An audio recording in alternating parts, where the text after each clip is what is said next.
Donc passons à la réalisation de cette première page de couve. Donc je vais me positionner sur la page numéro 1 et nous allons en fait, si nous nous référons au modèle qui se trouve ici, voilà, je vais zoomer un petit peu plus.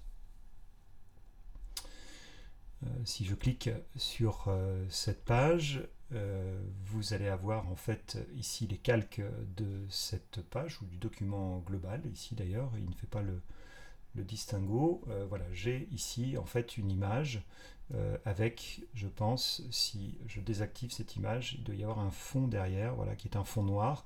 Nous allons ici le conserver dans la mesure où si plus tard vous aviez besoin justement de réduire cette taille d'image et de l'associer à ce fond, et bien ça pourrait être intéressant d'avoir ce fond derrière.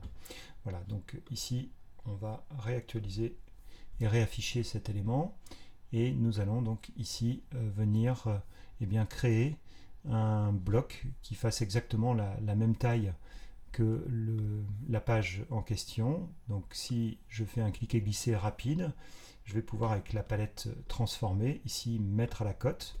Donc je vais avoir ici 230 par 280.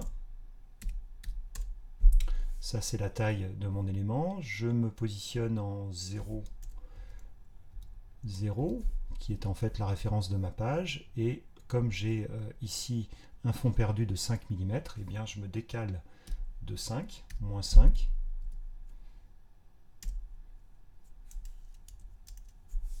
Et ici, moins 5. Et donc je vais avoir un décalage. Je suis bien positionné à ce niveau-là, mais pas du tout au niveau de la taille. Donc ici, eh bien, je vais avoir plus 5, c'est-à-dire mes fonds perdus. Donc plus 10. Et ici, plus 10. Il ne me reste plus ensuite qu'à venir créer ici. Alors ce que l'on peut anticiper, c'est venir fabriquer une palette de documents, comme ça nous pourrons ensuite fabriquer toutes les couleurs référentes justement de ce document. Et pour cela, nous allons voilà, créer un document, une palette, et pouvoir la renommer. Donc ici, c'est les couleurs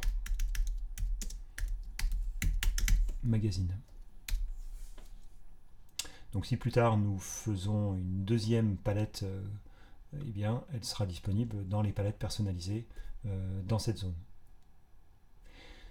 Donc on va extraire cette zone ici. L'élément doit ne pas avoir de contour mais avoir un fond noir. Donc je vais ici prendre non pas un noir quadri mais un noir complet ici. Voilà.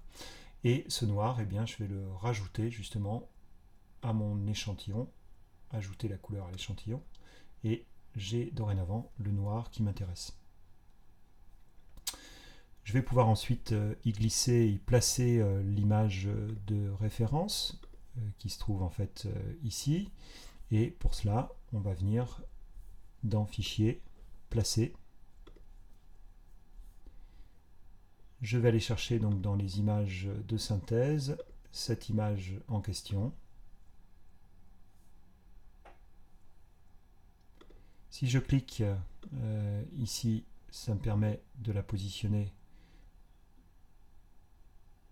normalement au centre du document. Voilà. Et en allant chercher une poignée, la touche commande me permettra d'agir à partir du centre et le fait d'avoir activé le magnétisme me permet justement de me caler sur le fond perdu. Donc on aura bien une découpe qui se fera de cette image. Donc toute la partie externe ne sera pas visible. Pour pouvoir contrôler au fur et à mesure justement l'état de votre document par rapport à ces fonds perdus, eh bien vous avez ce petit bouton ici qui vous permet d'activer ou de désactiver le mode aperçu à tout moment. Donc si je clique, voilà, j'ai bien une découpe et je ne vois plus ce fond noir que je ne voulais pas voir apparaître, en tout cas pour cette variation là. Nous n'allons pas mettre les références de couleurs puisque c'était juste à titre ici d'information. On va par contre fabriquer justement la dernière de couve. Donc pour la réaliser, eh bien, nous allons ici reprendre dans la palette des calques le rectangle que nous allons copier. On va aller ensuite sur la dernière de couve et on va venir ici coller. On vérifie simplement avec la palette transformée qu'on est bien sur les mêmes cotes et également sur le même positionnement. Voilà, -5, -5, ça correspond bien à la limite ici de fond perdu.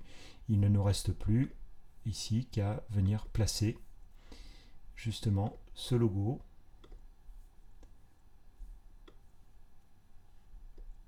Voilà, et je vais venir le positionner à peu près. Alors on peut le mettre d'ailleurs au centre même du document et éventuellement un tout petit peu l'agrandir, voilà, avec la touche commande de votre clavier.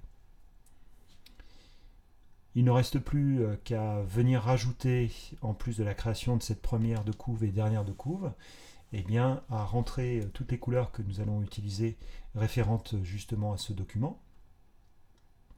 Et pour cela, nous allons pouvoir justement ici eh bien, les intégrer. Pour les intégrer, on peut le cas échéant. Alors il y a deux méthodes. Si vous avez un modèle, vous pouvez fabriquer un échantillon à partir de votre modèle et venir l'exporter, le réimporter. L'autre possibilité, c'est de pas à pas de faire toutes les références de couleurs les unes après les autres. Alors on peut voir l'une et l'autre des méthodes.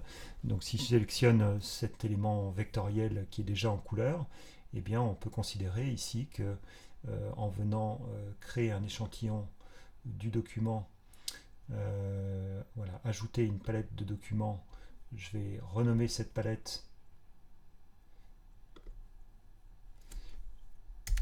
couleur modèle mag.